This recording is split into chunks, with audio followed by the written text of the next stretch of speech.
Corona virus के प्रकोप से देश दुनिया में तमाम क्षेत्रों को नुकसान हुआ है। लघु उद्योग सहित बड़े बड़े उद्योग धंधे भी धाराशायी हो गए। लंबे वक्त से जारी लॉकडाउन ने जनता की कमर तोड़कर रख दी। इस महामारी में सरकार और मीडिया विभिन्न वर्गों की कठिनाइयों और दिक्कतों को उजागर कर रही है, लेकिन इन सब में एक ऐसा वर्ग है जिसका जिक्र ना सरकार के राहत कोष में है और ना ही मीडिया के प्राइम टाइम में। 22 मार्च से शुरू हुए लॉकडाउन के बाद से देश के सभी शिक्षण संस्थानों को अनिश्चितकालीन रूप से बंद कर दिया गया और जो भी छात्र छात्राएं वहां पढ़ रहे थे उन्हें छुट्टी दे दी गई।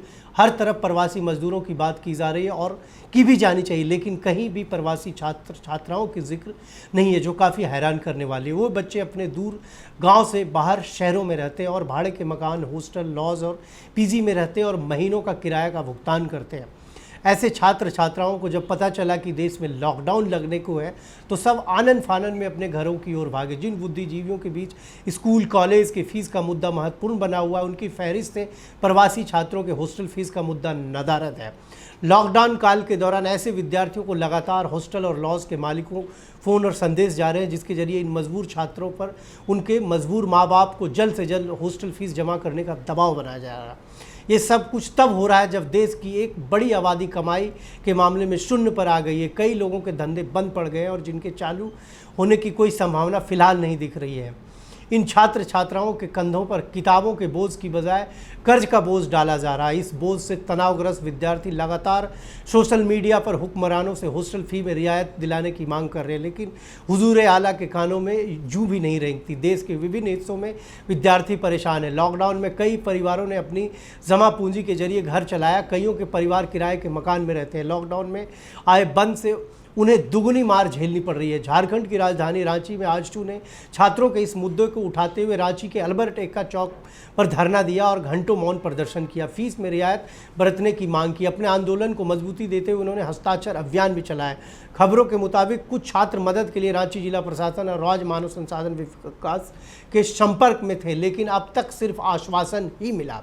अफसोसजनक है कि छात्रों को हॉस्टल फीस के तौर पर पूरी रकम मांगी जा रही है, बावजूद इसके कि छात्रों ने हॉस्टल के किसी प्रकार की फैसिलिटी का इस्तेमाल महीनों से नहीं किया है, क्योंकि वे बेचारे अपने घरों में हैं।